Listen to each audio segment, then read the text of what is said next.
Friends, welcome on my channel psychology world. और आज की इस वीडियो में हम प्रीवियस पेपर्स के बारे में डिस्कस करेंगे। जून 2019 में साइकोलॉजी का एग्ज़ाम हुआ था, उसके क्वेश्चंस को यहाँ पर हम आंसर्स के साथ में, एनटीए के आंसर्स के साथ में हम एनालिसिस करेंगे।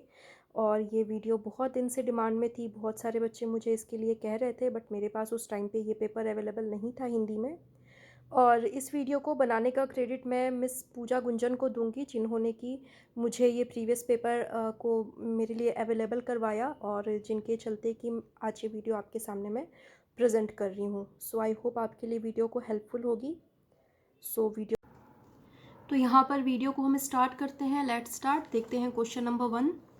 क्वेश्चन नंबर 1 है, एक योग्य और अच्छा कार्य करने वाली मध्य स्तरीय महिला प्रबंधक ने यह सोचकर वरिष्ठ प्रबंधक पद के लिए अपने आप को उपयुक्त नहीं माना कि इस प्रकार के उच्च पदों के लिए महिलाएं उपयुक्त नहीं होती।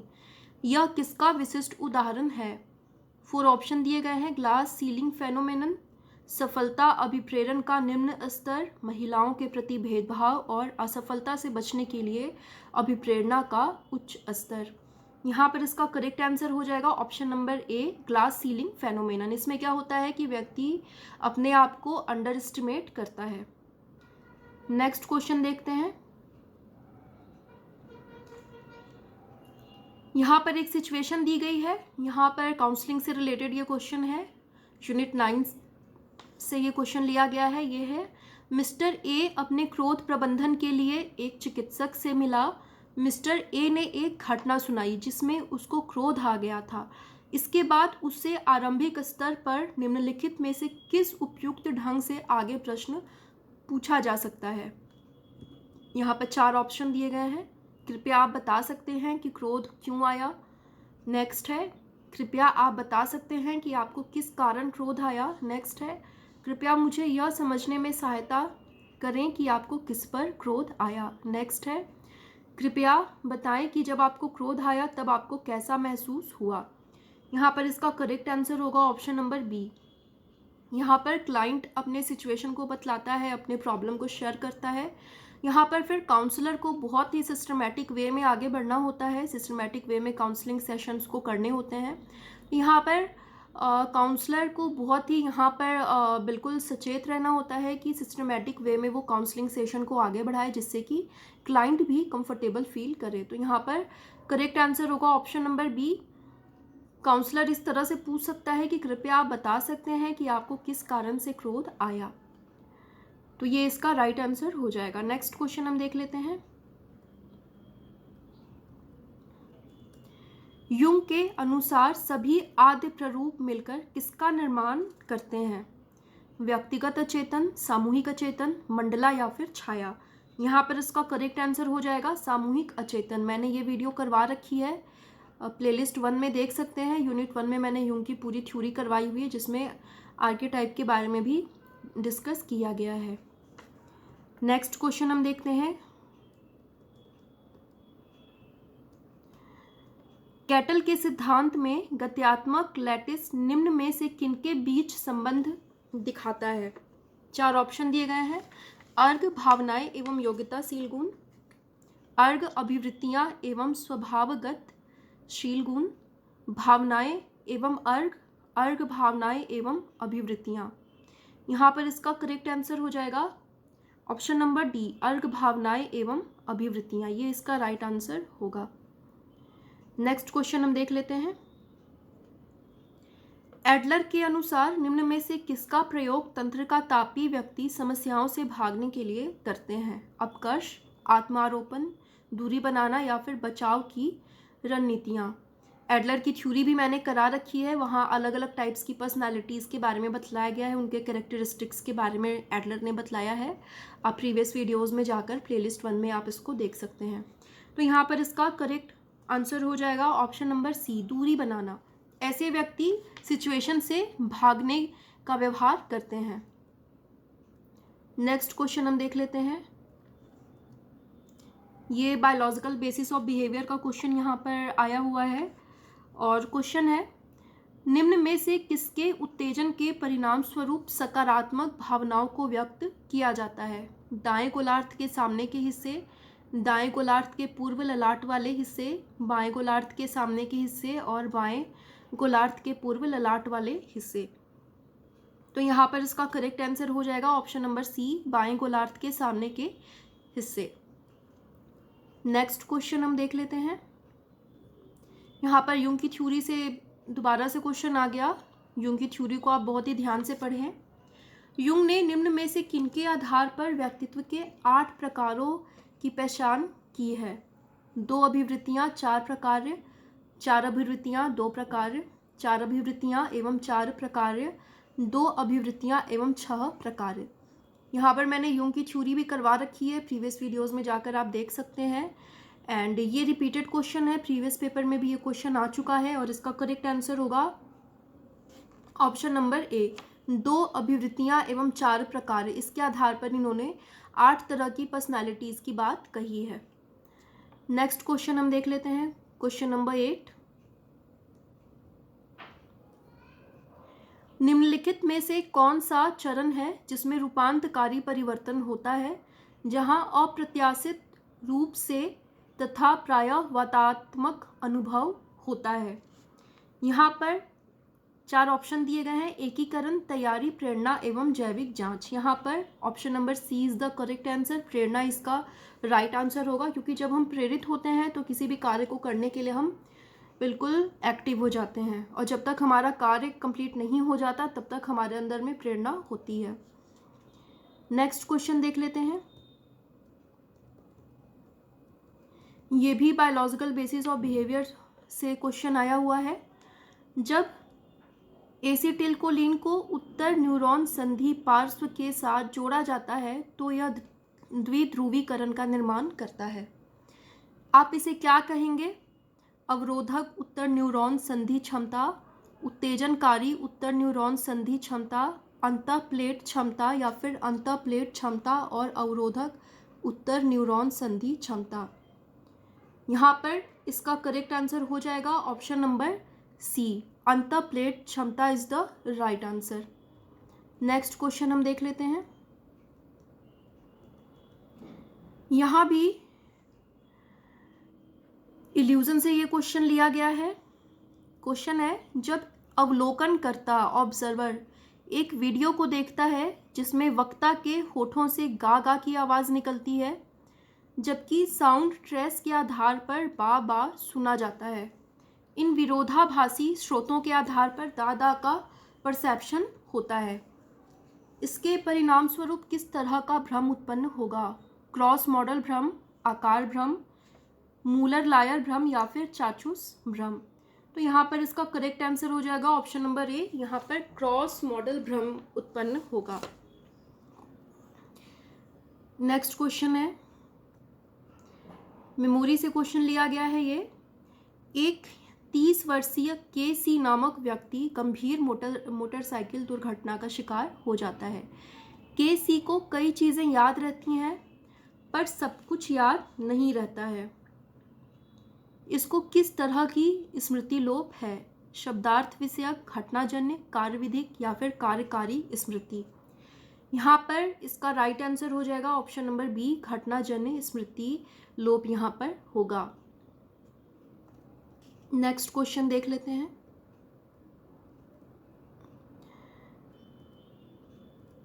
ये पर्सनालिटी से क्वेश्चन लिया गया है, पर्सनालिटी टेस्ट से।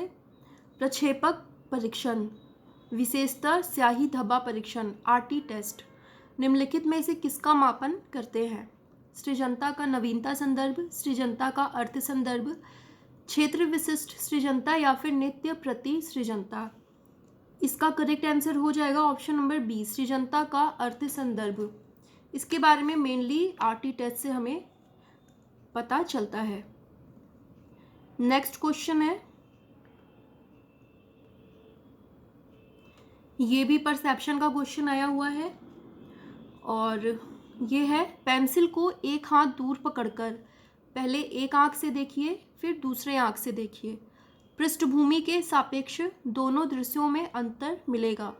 अब पेंसिल को अपने चेहरे से सिर्फ 6 इंच की दूरी पर रखिए और इसी तरह से कीजिए, मतलब पहले एक आंख से देखिए फिर दूसरे आंख से देखिए। इस बार आप दोनों दृश्यों में बड़ा अंतर पाएंगे। ये किसका उदाहरण होगा? 4 ऑप्शन है। एक नेत्री संकेत, द्विनेत्री संकेत, ऊपर से नीचे प्रसंस्करण या फिर नीचे से ऊपर का प्रसंस्करण। यहाँ पर इसका करेक्ट आंसर हो जाएगा ऑप्शन नंबर बी, द्विनेत्री संकेत का बाइपोलर क्लूज का ये परसेप्शन का एग्जाम्पल होगा। धीरे धीरे हम यहाँ तक भी आएंगे। अभी हमारे 2 यूनिट्स कंप्लीट हो चुके हैं। यूनिट 1 इमरजेंस ऑफ साइकोलॉजी और unit 2 research methodology and stats. Completely इसके सारे टॉपिक्स कवर कर दिए गए हैं। आप प्रीवियस वीडियोज़ में जाकर देख सकते हैं। और मैं ट्राई करूँगी कि वीडियो को थोड़ा सा जल्दी लाऊं, पर डे एटलीस्ट मैं वीडियोज़ को लाऊं। अभी एक्चुअली थोड़ी सी टाइम की इश्यूज़ चल रही हैं मेरे साथ में, और इसलिए अभी मैं पर डे वीडियोस को नहीं ला पा रही हूँ। बट मैं ट्राई करूँगी कि मैं जल्दी आपके सामने वीडियोस को अपलोड करूँ, आपको ज़्यादा वेट नहीं करना पड़े। नेक्स्ट क्वेश्चन देख लेते हैं। ये भी बायोलॉजिकल बेसिस ऑफ बिहेवियर से लिया गया है। किस स्तर को बनाए रखना पैराथायराइड का प्रमुख प्रकार्य है? खून में कैल्शियम, खून में प्रोटीन, खून में विटामिन डी और खून में ग्लूकोकार्टिकोइड्स। इसका करेक्ट आंसर हो जाएगा ऑप्शन नंबर ए। पैराथायराइड का मुख्य कार्य है खून में कैल्शियम को मेंटेन रखना। नेक्स्ट क्वेश्चन देख लेते हैं। ये अटेंशन से लिया गया है। निम्नलिखित में से कौन सा अभिलक्षण अवधान का नहीं है? प्रसंस्करण की क्षमता एवं चयनपरकता, स्वतः प्रसंस्करण, उद्दीपकों के आरंभिक संज्ञान और नियंत्रण। इसका करेक्ट आंसर हो जाएगा ऑप्शन नंबर बी, स्वतः प्रसंस्करण इसका करेक्ट आंसर होगा। नेक्स्ट क्वेश्चन देख लेते हैं।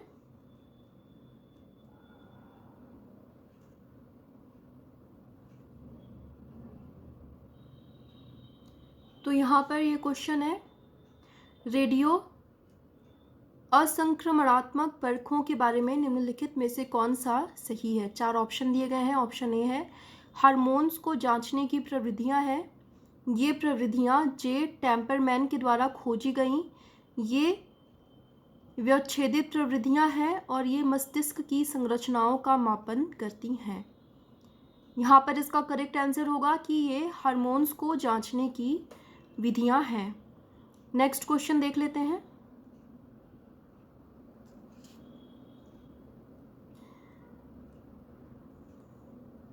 ये मेमोरी पर क्वेश्चन है। दक्षताएं जो स्वतः और बिना विचारे संचालित होने लगती हैं किस स्मृति में संचित की जाती हैं?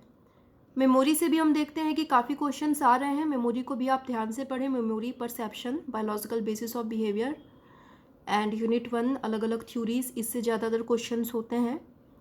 और यहाँ पर इसके 4 ऑप्शन दिए गए हैं, अंतर्निहित स्मृति, व्यक्त स्मृति, फ्लैशबैक स्मृति और जीवनी परक स्मृति। यहाँ पर इसका करेक्ट आंसर हो जाएगा ऑप्शन नंबर ए, अंतर्निहित स्मृति। नेक्स्ट क्वेश्चन देख लेते हैं। टॉरेंस ने सृजनता विकलांग शब्दावली किनके लिए प्रयुक्त की थी? विद्यार्थी जो सृजनता में अति उच्च हैं पर शैक्षिक लब्धि में निम्न है। नेक्स्ट है विद्यार्थी जो बुद्धि में उच्च हैं पर सृजनता में निम्न है। नेक्स्ट है विद्यार्थी जिनमें बुद्धि और सृजनात्मकता दोनों का स्तर सामान्य है। नेक्स्ट और लास्ट है विद्यार्थी जिनमें बुद्धि और क्रिएटिविटी दोनों का स्तर निम्न है। यहाँ पर इसका करेक्ट आंसर हो जाएगा ऑप्शन नंबर ए। इन्होंने सृजनात्मकता विकलांग उनके लिए प्रयुक्त की थी जो ऐसे स्टूडेंट्स जिनमें क्रिएटिविटी काफ़ी अच्छी है, काफ़ी अधिक है, लेकिन उनमें शैक्षिक लब्धि बहुत ही लो है। नेक्स्ट क्वेश्चन देख लेते हैं। संवेगी आवेगों के बीच परस्पर क्रिया उद्दीपन की जटिलता और इसलिए व्यवहार के अनुमान में दूरता की का सूचक है। व्यवहार कभी कभी अनेक उद्दीपनों का प्रकार होने के बजाय अनेक उद्दीपनों का प्रकार होते हैं। यहाँ पर 4 ऑप्शन दिए गए हैं। उपर्युक्त व्याख्या किस अधिगम सिद्धांत पर आधारित है? गथरी का सिद्धांत, पेवलोव का सिद्धांत, हल का सिद्धांत या फिर टॉलमैन का सिद्धांत। ये संवेग का क्वेश्चन दिया गया है और यहाँ पर इसका राइट आंसर हो जाएगा ऑप्शन नंबर सी, हल का सिद्धांत। हल ने संवेग को बहुत ही अच्छे से डिफाइन किया हुआ है, संवेग की थ्योरी दी हुई है, तो ये इसका करेक्ट आंसर होगा। नेक्स्ट क्वेश्चन हम देख लेते हैं। सृजनता के मनोमितीय परीक्षण जैसे टॉरेंस के सृजन चिंतन परीक्षण सृजनता को किस संदर्भ में मापते हैं? व्यक्ति, उत्पाद, प्रक्रिया या फिर अनुनय। यहाँ पर ये भी रिपीटेड क्वेश्चन है, प्रीवियस पेपर में आ चुका है, और यहाँ इसका राइट आंसर हो जाएगा प्रक्रिया, प्रोसेस के रूप में इसको मापते हैं। और यहाँ पर हम देख रहे हैं कि क्रिएटिविटी से भी कई क्वेश्चंस आ रहे हैं, खास करके टॉरेंस से, इसको आप अच्छे से ध्यान से पढ़ें। सिलेबस का कुछ ऐसा पार्ट होता है जहाँ से कि काफ़ी सारे क्वेश्चंस आते हैं, और इसका पता आपको तभी चल सकता है जबकि आप प्रीवियस पेपर को सॉल्व करें। प्रीवियस पेपर्स को सॉल्व करने से क्या होता है कि आपको पता चलता है कि क्वेश्चन का लेवल क्या है, और इसके साथ ही सिलेबस के किस पार्ट से ज़्यादातर क्वेश्चंस आ रहे हैं, तो वहाँ पर हमें क्वालिफाई करना हमारे लिए थोड़ा सा ईजी हो जाता है। इसलिए मैंने बार बार कहा है कि आप पढ़ाई के साथ साथ स्टडी तो करें ही करें, प्रीवियस पेपर्स को ज़रूर सॉल्व करते रहें। यहाँ पर नेक्स्ट क्वेश्चन हम देख लेते हैं। कौन सा अवधान हम बिना आंख घुमाए देखते हैं जिसे सामान्यतः कनरवी से कुछ देखना कहा जाता है? अप्रकट अवधान, प्रकट अवधान, विभक्त अवधान और अवधान विस्तृति। यहाँ पर इसका करेक्ट आंसर हो जाएगा ऑप्शन नंबर ए, अप्रकट अवधान, जिसको कि हम साइड से देखते हैं, आँख को घुमा के देखने की ज़रूरत नहीं पड़ती है। मतलब अगर कोई चीज़ ऐसा है जो कि हमारा ध्यान वहाँ पर अट्रैक्ट हो रहा है तो उसको हम साइड से भी देख लेते हैं, उस पर हमारा ध्यान चला जाता है। नेक्स्ट क्वेश्चन देख लेते हैं। यहाँ भी एक सिचुएशन दिया गया है, ये DSM से क्वेश्चन आया हुआ है। एक 12 साल के बच्चे में धीरे धीरे हाथ पैरों से झटकेदार अनियंत्रित बेढंगी हरकतें, बार बार गिर जाना, बोलने में अस्पष्टता और लार टपकना आदि लक्षण दिखने लगे जो HTT उत्परिवर्तन के कारण उत्पन्न हुआ है। वह किस बीमारी से ग्रस्त है? गति भ्रंश, हटिंगटन, डिस्टोनिया और अनिवार्य कंपन। यहाँ पर इसका करेक्ट आंसर हो जाएगा हटिंगटन रोग, हटिंगटन डिजीज़ से यहाँ पर ये बीमार है। और हटिंगटन से ये इधर कई सारे क्वेश्चन आ रहे हैं इधर, तो इन सारे डिजीज़ को आप ध्यान से पढ़ें। DSM 5 में जितने भी डिजीज़ दिए गए हैं उन सबको आप ध्यान से उसके कैरेक्टरिस्टिक्स को पढ़ें, क्योंकि इससे भी काफ़ी क्वेश्चंस यहाँ पर देखे जा रहे हैं। नेक्स्ट क्वेश्चन हम देखते हैं। प्रयोग करते समय एक शोधकर्ता पूर्व निर्धारित रेंज के अंतर्गत स्वतंत्र चर के साथ जोड़ तोड़ करता है। इस तरह के शोध कार्य को निम्नलिखित में से किस के द्वारा व्याख्यात किया जा सकता है? अर्धप्रयोग, यादृच्छिक प्रभाव मॉडल, स्थायी प्रभाव मॉडल और मिश्रित विधि उपागम। यहाँ पर इसका करेक्ट आंसर हो जाएगा ऑप्शन नंबर सी, स्थायी प्रभाव मॉडल। ये सेकेंड यूनिट का क्वेश्चन आया हुआ है जो कि ऑलरेडी करवाया जा चुका है। नेक्स्ट क्वेश्चन देखते हैं। बायोलॉजिकल बेसिस ऑफ बिहेवियर, इससे काफ़ी अच्छे अच्छे क्वेश्चंस बन रहे हैं।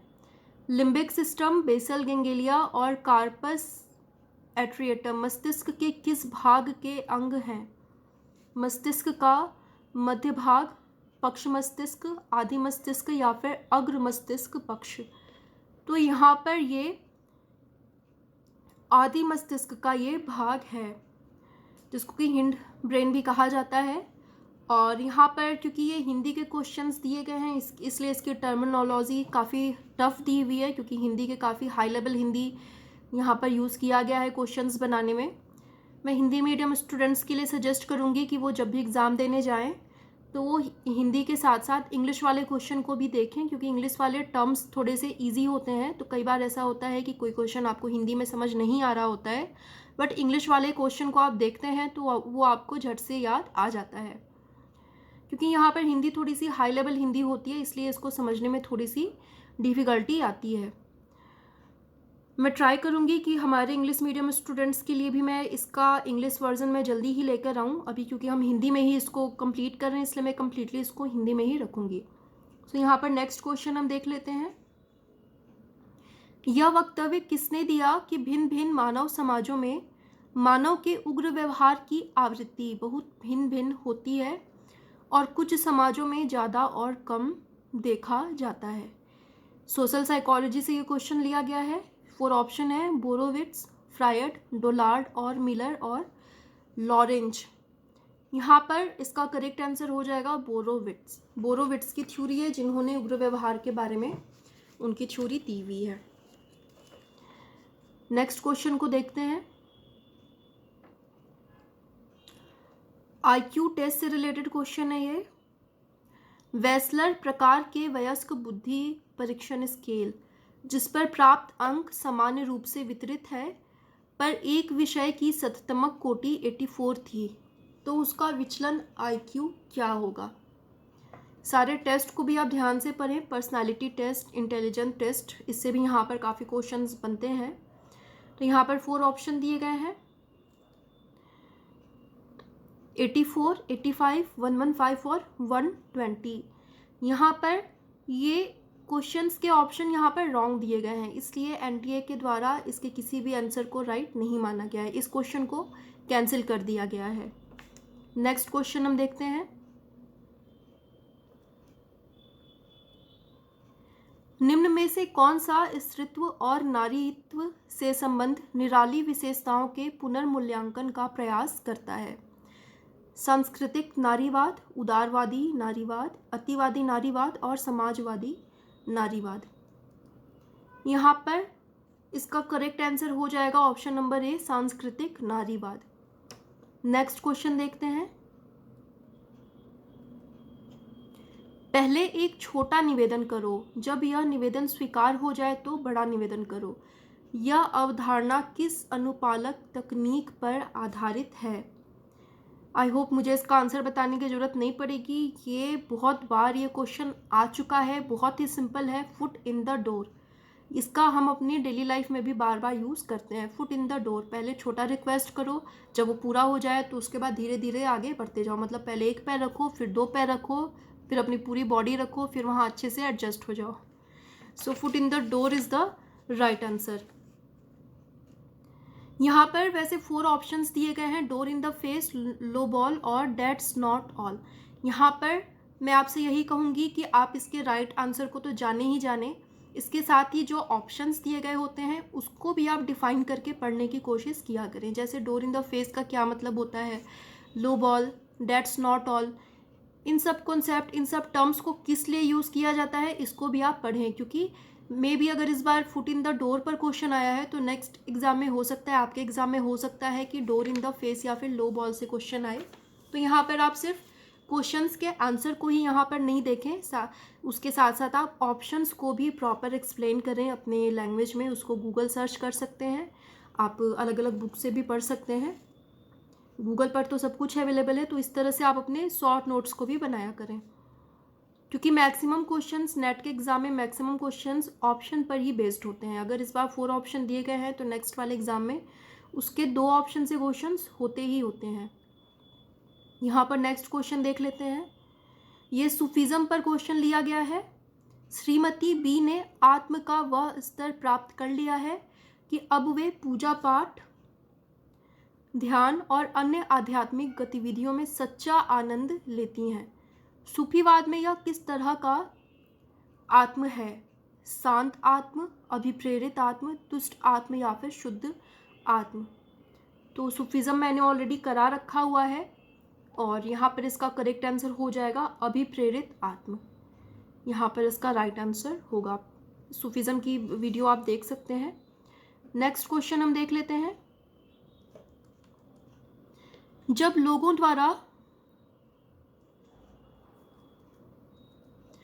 लोगों पर अपना अपराध स्वीकार करने का दबाव डाला जाता है लेकिन निजी रूप से वे अपने को निरपराधी मानते हैं, मतलब अपने को अपराधी नहीं मानते, तो यहाँ पर 4 ऑप्शन दिए गए हैं कि ये किसका एग्जाम्पल होगा। स्वैच्छिक असत्य संस्वीकृति, बलात् अनुपालक असत्य स्वीकृति, बलात् अभियंत्रीकृत असत्य संस्वीकृति या फिर चारित्रिक प्रमाण। यहाँ पर बिल्कुल देखने से क्लियर हो रहा है कि इसका करेक्ट आंसर हो जाएगा ऑप्शन नंबर बी, बलात् अनुपालक असत्य स्वीकृति। उस पर फोर्स किया जा रहा है, वो उसको मान भी लेता है लेकिन पर्सनली वो अपने आप को अपराधी नहीं मानता है। तो ये कई बार क्वेश्चंस को देखने से भी आंसर हमें क्लियर हो जाता है, क्योंकि ज़रूरी नहीं है कि जो आपने पढ़ा है बुक में जो चीज़ें दे दी गई होती हैं सिर्फ वहीं से क्वेश्चन आए। कई बार आपकी एबिलिटी को, आपकी रीजनल को जांचने के लिए भी क्वेश्चंस को एग्जाम्पल के रूप में दिया जाता है। तो क्वेश्चंस को ध्यान से पढ़ें, ऑप्शंस को ध्यान से देखें, ऑप्शन में ही आंसर भी छुपा होता है। यहाँ पर नेक्स्ट क्वेश्चन हम देखते हैं,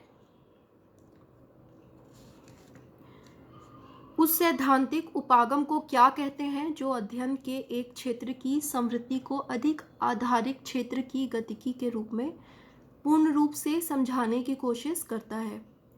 अंतरक्रियावाद, न्यूनवाद, यथार्थवाद और अनुपालक समाधान। यहाँ पर इसका करेक्ट आंसर हो जाएगा ऑप्शन नंबर बी, न्यूनवाद। नेक्स्ट क्वेश्चन को देख लेते हैं, पूर्वाग्रह का संज्ञानात्मक उपागम किस सिद्धांत से संबंधित है कि किसी व्यक्ति की आत्म संकल्पना आंशिक रूप से अंतर समूह की सदस्यता से निकलती है? यहाँ पर 4 ऑप्शन दिए गए हैं, यथार्थवादी समूह द्वंद्व सिद्धांत, बलिछाग सिद्धांत, कुंठा आक्रामकता सिद्धांत और लास्ट है सामाजिक अस्मिता सिद्धांत। तो यहाँ पर इसका करेक्ट आंसर हो जाएगा ऑप्शन नंबर बी, सामाजिक अस्मिता सिद्धांत।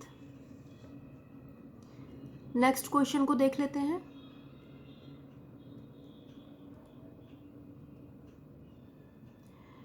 निम्न में से कौन सा सिद्धांत इस योग्यता का प्रकार है जो अनेक अन्य प्रकार से असंबद्ध पर्यवेक्षणों को व्यवस्थित करती है और उसकी व्याख्या करती है? 4 ऑप्शन है, स्वानुभाविक शोध प्रणाली प्रकार्य, संश्लेषणात्मक प्रकार्य, सत्यापन का सिद्धांत और वैज्ञानिक प्रकार। यहाँ पर करेक्ट आंसर होगा ऑप्शन नंबर बी, संश्लेषणात्मक प्रकार्य। नेक्स्ट क्वेश्चन को देख लेते हैं, नेतृत्व की शैली, निम्न कार्य निम्न संबंध शैली के लिए सही विकल्प का चयन कीजिए। भागीदारी शैली, विक्रय शैली, प्रत्यायुक्त शैली और बताओ शैली। यहाँ पर इसका राइट आंसर हो जाएगा ऑप्शन नंबर सी, प्रत्यायुक्त शैली।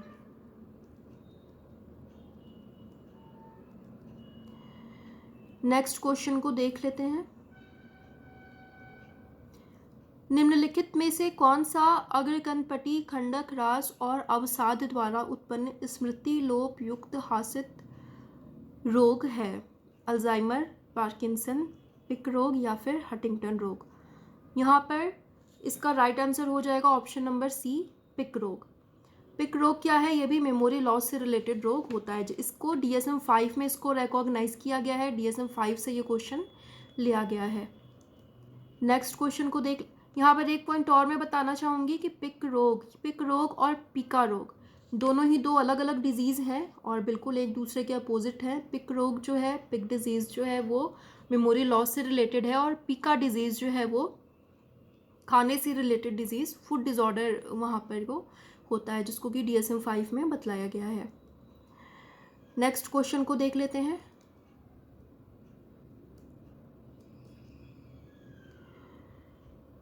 यहाँ पर ये क्वेश्चन दिया गया है, उन दुष्चक्रों को जो अवसाद, अकेलेपन और शर्मीलेपन को बनाए रखते हैं, उन्हें नकारात्मक विचार पैटर्नों को परिवर्तित करके आत्म प्रत्यक्षण के बाद सकारात्मक अनुभव द्वारा, सामाजिक कौशल प्रशिक्षण द्वारा तोड़ा जा सकता है। यह इलाज किस सामाजिक मनोवैज्ञानिक उपागम का वर्णन है? सामाजिक कौशल प्रशिक्षण, व्याख्यात्मक व्याख्यापरक शैली चिकित्सा, आंतरिक गुणारोपण या फिर सामाजिक प्रभाव। यहाँ पर NTA ने इसके किसी भी आंसर को करेक्ट नहीं माना है। NTA के द्वारा इस क्वेश्चन यहाँ पर इसको एनटीए ने किसी भी आंसर को यहाँ पर करेक्ट नहीं माना है, एनटीए ने इस क्वेश्चन को कैंसिल कर दिया है। नेक्स्ट क्वेश्चन देख लेते हैं। निम्नलिखित में से कौन सा सही नहीं है? जन्म के समय मस्तिष्क पूर्ण पार्श्वीकृत ना होने के बजाय लचीला होता है।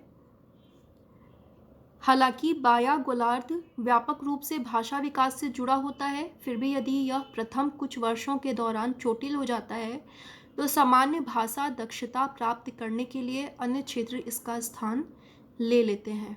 नेक्स्ट है, बाएं ललाट खंडों के क्षतिग्रस्त होने पर सामान्यतः भाषाई समझ की समस्याएं उत्पन्न हो जाती हैं। और लास्ट ऑप्शन है, ब्रोका क्षेत्र व्याकरणीय प्रसंस्करण और भाषा उत्पन्न करने में सहायक होता है। यहाँ पर इसका करेक्ट आंसर है ऑप्शन नंबर सी, जो कि सही नहीं है। नेक्स्ट क्वेश्चन देख लेते हैं। यहाँ पर भी एक सिचुएशन दिया गया है।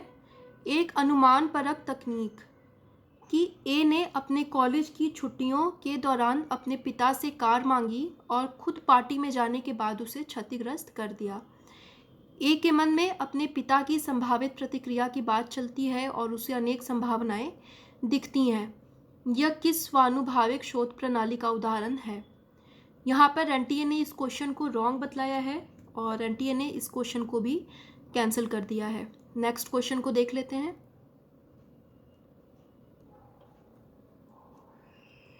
निम्न में से किसने बुद्धिमत्ता का त्रिघटक सिद्धांत दिया है, जिसमें संज्ञानात्मक, भावात्मक एवं अभिव्यक्तात्मक बुद्धिमत्ता की व्याख्या की गई है? स्टर्नबर्ग, बाल्टस, चांडलर और आर्डेल्ट। इसका करेक्ट आंसर हो जाएगा ऑप्शन नंबर डी।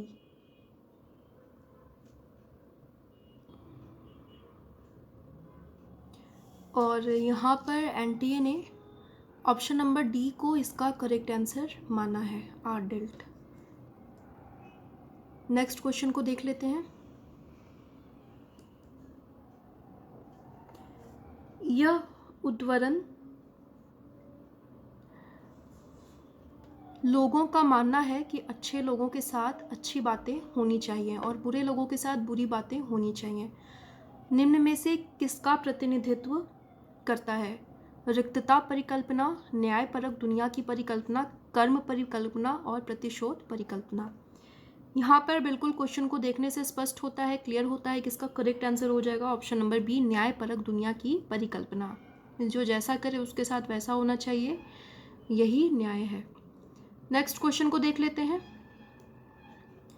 जनसंचार माध्यमों में नकारात्मक घटनाओं की पुनरावृत्ति परक प्रस्तुति से ऐसी नकारात्मक घटनाएं और अधिक किस कारण से घटती हैं? 4 ऑप्शन है, विदर प्रभाव, संसर्ग प्रभाव, पुनरावृत्ति प्रभाव और क्रेस्पी इफेक्ट। यहाँ पर इसका राइट आंसर हो जाएगा संसर्ग प्रभाव। नेक्स्ट क्वेश्चन को देख लेते हैं। क्वेश्चन नंबर 41, स्वायत्तता अथवा स्व निर्धारण स्वतंत्र स्थिति तथा कुछ विशेष प्रकार से सोचने एवं काम करने में सामाजिक दबावों का विरोध करने में सक्षम को क्या कहते हैं? भावात्मक स्वास्थ्य, सामाजिक स्वास्थ्य, मनोवैज्ञानिक स्वास्थ्य और भौतिक स्वास्थ्य। इसका करेक्ट आंसर बिल्कुल क्लियर है, ऑप्शन नंबर सी, मनोवैज्ञानिक स्वास्थ्य इसका राइट आंसर होगा। नेक्स्ट क्वेश्चन को देख लेते हैं। यह प्रेक्षण किसने सिद्ध किया कि साइकिल चालक तब साइकिल ज़्यादा तेज चलाते प्रतीत होते हैं जबकि दूसरे साइकिल चालकों से होड़ करते हैं, बजाय जब वे अकेले साइकिल चलाते हैं? जजोने, ऑलपोर्ट, बैरन या फिर नॉर्मन ट्रिपलेट। इसका करेक्ट आंसर होगा नॉर्मन ट्रिपलेट, इन्होंने इसकी व्याख्या की है। नेक्स्ट क्वेश्चन को देख लेते हैं। क्वेश्चन नंबर 43,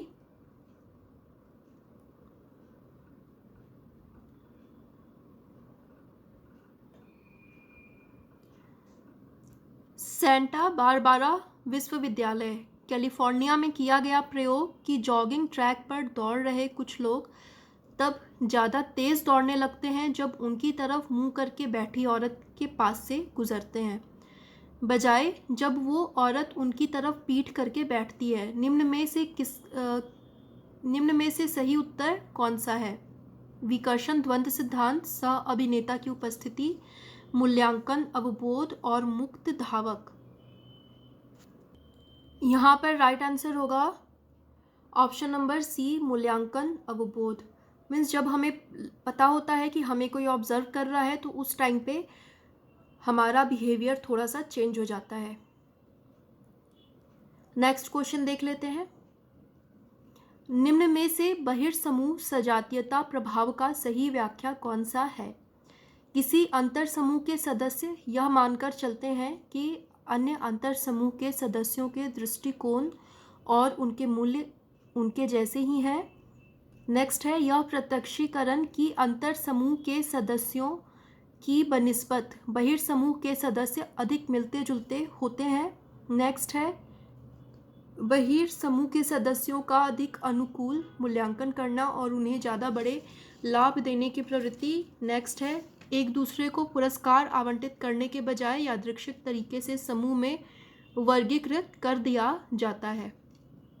यहाँ पर इसका करेक्ट आंसर होगा ऑप्शन नंबर बी, यह प्रत्यक्षीकरण की अंतर समूह के सदस्यों की बनिस्बत बहिर्समूह के सदस्य अधिक मिलते जुलते होते हैं। एनटीए ने इसको करेक्ट आंसर माना है। नेक्स्ट क्वेश्चन को देख लेते हैं।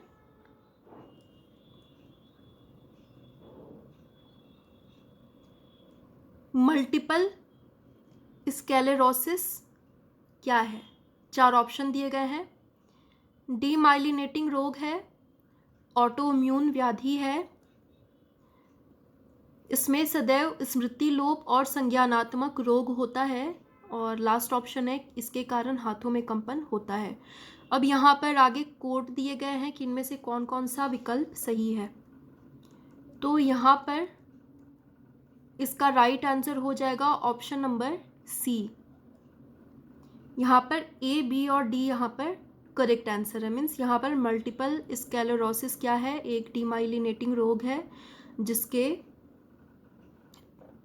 यह ऑटो इम्यून व्याधि है और जिसके कारण हाथों में कंपन होता है। नेक्स्ट क्वेश्चन को देख लेते हैं।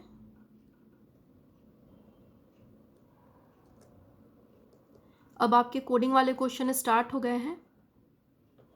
यहाँ है, कैंसर पीड़ित मानसिक स्वास्थ्य संबंधी आवश्यकताओं पर ध्यान देने का किस पर सकारात्मक प्रभाव पड़ता है? जीवन की गुणवत्ता, भावात्मक स्वास्थ्य, सकारात्मक जैविक परिवर्तन और कैंसरग्रस्त कोशिकाओं का मरना। यहाँ पर 4 ऑप्शन भी दिया गया है। यहाँ पर आपको कोडिंग में से सिलेक्ट करना है। यहाँ पर इसका राइट आंसर हो जाएगा ए, बी और सी। यहाँ पर जब कैंसर पीड़ित लोगों के मानसिक स्वास्थ्य पर ध्यान दिया जाता है तो उनका जितना भी लाइफ बचा होता है वो अपनी लाइफ को अच्छे से बिता पाते हैं, उनका भावात्मक स्वास्थ्य भी अच्छा होता है, वो पॉजिटिव होते हैं। लेकिन यहाँ पर कैंसरग्रस्त कोशिकाएं नहीं मरती हैं। तो यहाँ पर इसलिए ए, बी और सी इसका करेक्ट आंसर हो जाएगा। नेक्स्ट क्वेश्चन देख लेते हैं। ये समस्या समाधान से रिलेटेड है। समस्या समाधान चक्र के चरण निम्नलिखित में से कौन से हैं? समस्या की पहचान, समस्या की परिभाषा, संगठन और संसाधनों का आवंटन। यहाँ पर कोड दिया गया है, कोड में से आपको सेलेक्ट करना है ऑप्शन नंबर बी। केवल सी और डी, संगठन और संसाधनों का आवंटन, इसको एनटीए ने करेक्ट माना है। नेक्स्ट क्वेश्चन को हम देख लेते हैं।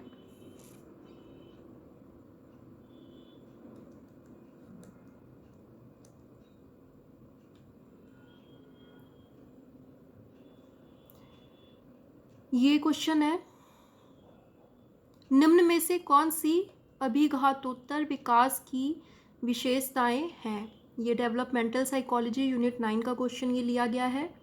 संबंधों में प्रगाढ़ता आती है और सुदृढ़ होते हैं, आत्मदृष्टियाँ अधिक सकारात्मक होती हैं, जीवन दर्शन अस्पष्ट हो जाते हैं, व्यक्तिगत सीमाओं की अधिक स्वीकार्यता।